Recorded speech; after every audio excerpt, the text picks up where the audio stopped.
What up, what up, what up, what up? It's me, L Teddy 27. What's good tonight? Right about the hood. Oh, dear God, I'm already eating a drink. Look a damn mess. Just a damn mess. No means no, and yes means no. What up, what up, what up, what up, what up, what up, what up, what up, what up, what up? What's good, people? What's up? It's me, L Teddy 27, and I'm back. We're here for another review. This is going to be our review for The Real Housewives of Salt Lake City. This is season 1. It is episode 3. It is entitled Everybody Needs a Switzerland. Now, I know this review is out early. As many of you all know, Bravo released episode 3 early.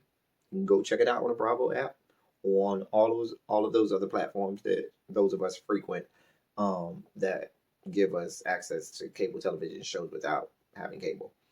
Anyway, so let's get right down to it.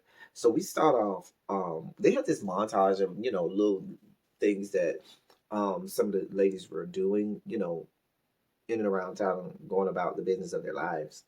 And so, but then I wanted to focus on, the first thing I focused on was Whitney. Whitney is planning this 1920s themed party.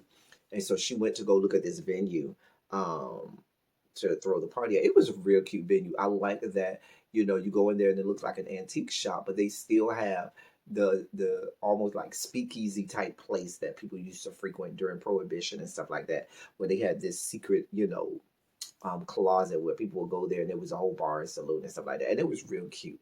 And I really liked that venue.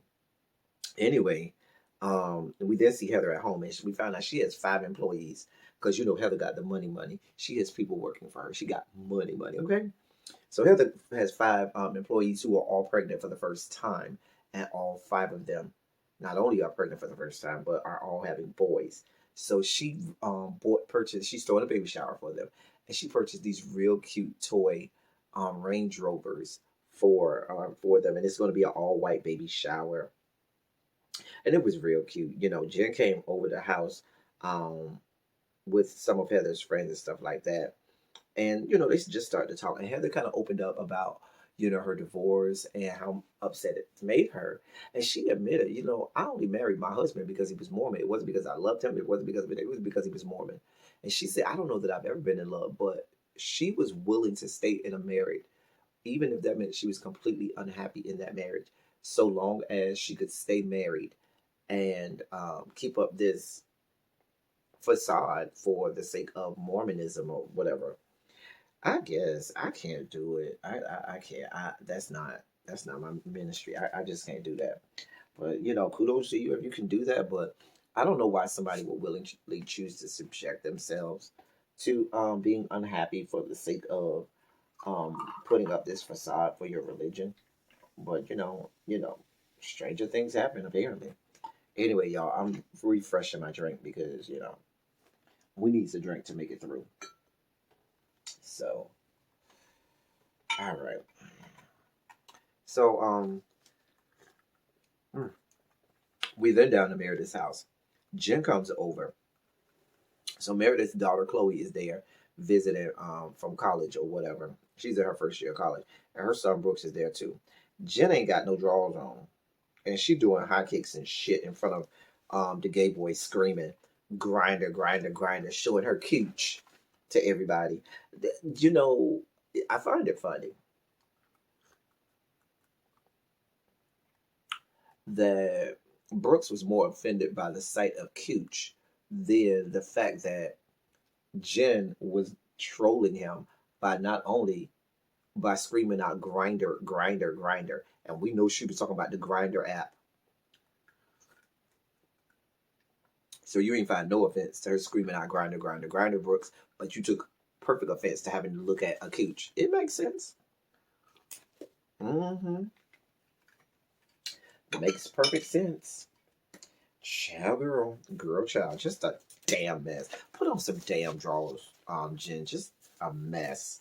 Anyway, so we did see Lisa. She goes somewhere with her boys or whatever. The older one is driving, and he could tell he's really kind of learned how to drive. But Lisa, girl, Lisa, you were aggravating my spirit with all of these directions and all of this talking that you were doing with this young man as he was trying to drive and what you was aggravating my soul. Anyway, so then we see Mary and Meredith. They go out to eat. And so Mary is, talking about how she married her grandmother's husband because she trusted her grandmother or whatever. Girl, Mary girl. Nobody believes you, Mary. We all know what this was about. He was your cash cow, okay? You wanted to have all of the money that goes with having that church, all of those houses and businesses that your grandmother was able to get while she was alive, and you wanted access. You wanted to have all of that. Let's be clear. Your grandmother did not tell you to marry him. You wanted to marry him so that that gave you access to all of that money because you were 22 years old and you didn't want to go out and find a real job and get a real career and go to college and do like the rest of us and get a real career and profession. So you wanted to marry this man and let him stick his AARP dick up in you, his geriatric peen up in you, and subject yourself to the worms that comes with geriatric peen being thrusted into you for the sake of getting this money. Let's be clear. And now that I've talked about Mary, I need a snack. Y'all hold on one second. Hold your line, because I need to get a snack. Let me get some cookies. Y'all hold on one second. All right, and we're back. What are we eating? We're going to eat some Pepperidge Farm Tahoe white chocolate macadamia cookies because when you speak on the likes of a Mary Crosby, you need something to eat. Anyway, that's good. Then we see Meredith at home with the son Brooks, the gay boy. So anyway, he went into this whole song and dance about how he done came home because he really wanted to be there for his mama while after the separation. Brooks.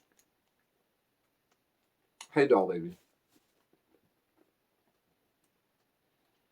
We don't believe you. Can you give us the real story about why you came home from school? Did you flunk out? Did you, where you ran through by all the men on campus and made a horrible name for yourself, so you just were so embarrassed that you had to leave campus? Was it because you were too ugly for words and none of the boys saw it for you on campus, and so that's why you back? Did you develop or contract some type of venereal disease and became a pariah and became a laughing stock at the school, that so much so that nobody wanted to be around you anymore? I mean, tell us what the real story is, because if you want me to believe that you came home, you don't love your mama that much. Don't nobody love their mama that much. Your mama ain't sick. Your mama ain't shut in. Your mama got separated. Boo-boo. Your mama is not the reason you came home. You came home for other reasons. Can we get to the real story? Girl. Anyway, he seems to want to run her life or whatever. And he started talking about how uncomfortable Jen made him and this, that, and the third, and how he don't want her hanging around Jen no more, and she need to cancel, and how Meredith need to cancel this sleepover that she's having with Jen so that she could spend more time with him and Chloe. Chloe need to be her ass back at school, okay? Go your ass back to school, Chloe. You need to go your ass back to school too, Brooke. Go away. Why are you here? Again, Brooks, why are you here? Girl, go away. I just kept thinking, go away, Brooks, go away. Girl, ain't nobody buying you, and we don't see it for you.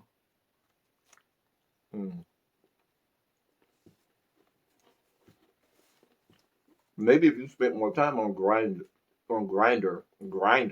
like Mary kept alluding to, you wouldn't have time to be bothered with what your mama got going on. Girl, go find you a piece of dick to stick in your mouth and your ass. Anyway, we then see Mary at home with her husband and her son. Child, I was bored. I didn't know what was going on. Something about him not doing good in school, boarding school. Something I ain't really care. Moving on, because I didn't know what Mary had going on. Then we went to Mary's church, and Whitney brought her because when Meredith and Mary went out to dinner, she invited Meredith. Mary invited Meredith to the church as well on the same day that Whitney was coming with her dad.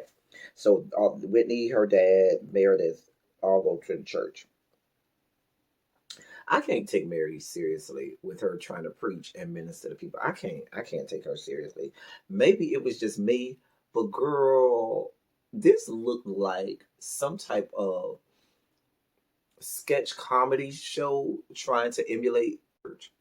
Like, I was like, what in the Mary? I don't. There's nothing believable about you being a preacher, child. Maybe it was me, but I wrote down, girl, please stop playing with God and His anointing, okay? Please, ma'am, please stop playing with God and His anointing, ma'am. Thank you, ma'am. Sit down somewhere. Sit down. At Jen's house, her slaves, employees, are helping her try out outfits for Whitney's party. This cookie is so good. Anyway, so when Meredith texted her and said they weren't having a sleepover no more, but she wanted to hang out with her daughter and her son before her daughter went back to school, Jim wasn't buying it. Jim was like, that shit don't sound right. I don't buy it.